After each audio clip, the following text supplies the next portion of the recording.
एक गांव में एक छोटा सा दुकानदार रहता था जिसका नाम रमन था।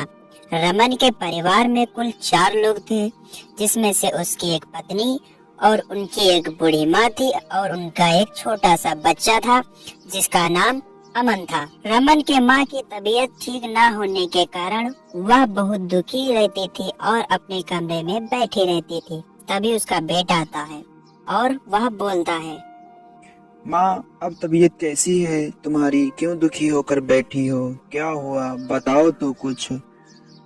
कुछ नहीं बेटा, मेरी तबीयत सही नहीं है, पहले से ज्यादा और खराब हो गई है। माँ, आपने दवाई ली? मैंने पहले ही कहा था आप दवाई लेते रहना और आप जल्द ही ठीक हो जाओगी। दवाई बची है या भी नहीं? नहीं बेटा, अब तो दवाई भी खत्म हो गई। अब क्या करेंगे? दवाई लेते आना मेरे लिए बाजार जाना जो। माँ, आप दवाई की चिंता क्यों कर रही हैं? मैं दुकान पे जाऊंगा तो आपके लिए दवाई अवश्य लेते आऊंगा। आप चिंता ना करें और आप जल्द ही ठीक हो जाएंगी। इतना कह करके रमन वहाँ से चला जाता है और उसकी बूढ़ी माँ वह कमरे में ही बैठी रहती है। अब इधर रमन और उसका बेटा दोनों दुकान के लिए चल पड़ते हैं और अपनी दुकान पे जाते हैं। रमन की लोहे की दुकान थी और उस दुकान में काम कर रहे उसके बेटे ने रमन से क्वेश्चन किया। पिताजी, इस दुनिया में मनुष्य की कीमत क्या है? पिताजी छोटे से बच्चे का यह गंभीर सवाल सुनकर हैरान रह गए।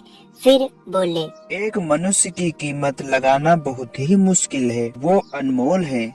तो क्या पिताजी सभी उतने ही कीमती और महत्वपूर्ण हैं? हाँ बेटा, सभी कीमती और उतने ही महत्वपूर्ण हैं। उस छोटे से बालक के समझ में कुछ नहीं आया और रमन फिर से काम करने लगा। अमन ने फिर से सवाल पूछा और वह बोला, पिताजी, फिर इस दुनिया में कोई भी गरीब तो कोई अमीर क्यों है?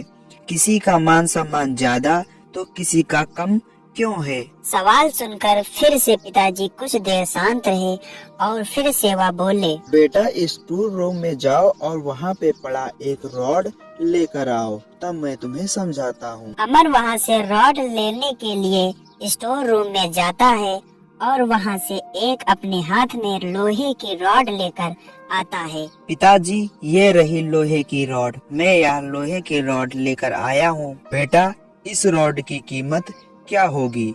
इस रॉड की कीमत तो 100-150 रुपए होगी। अगर बेटा मैं इस रॉड को पिघलाकर और इसके छोटे छोटे कीले बना दूं, तब इसकी कीमत क्या होगी? आप बताएं। पिताजी, तब तो इस रॉड की कीमत 200-300 रुपए हो जाएगी। पिताजी थोड़ी देर शांत रहकर फिर से बोले, बेटा, अगर मैं इस लोहे की रॉड से घड़ी के बहुत सारे स्प्रिंग बना दूं, तब इस लोहे की रॉड की कीमत क्या होगी? पिताजी, तब तो इस लोहे की रॉड की कीमत और भी बढ़ जाएगी। बेटा, ठीक इसी तरह मनुष्य की कीमत इसमें नहीं है कि वह क्या है, बल्कि इसमें है कि वह अपने आप को क्या बना सकता है। दोस्तों, मनुष्य का जीवन अनमोल है। आप जैसा परिश्रम करोगे, फल वैसा ही पाओगे। उस छोटे से बालक को सारी बात समझ में आ जाती है और वह भी संतुष्ट हो जाता है। रमन अपनी माँ की दवाई लेकर अपने घर चला जाता है और कहानी यहीं पर समाप्त।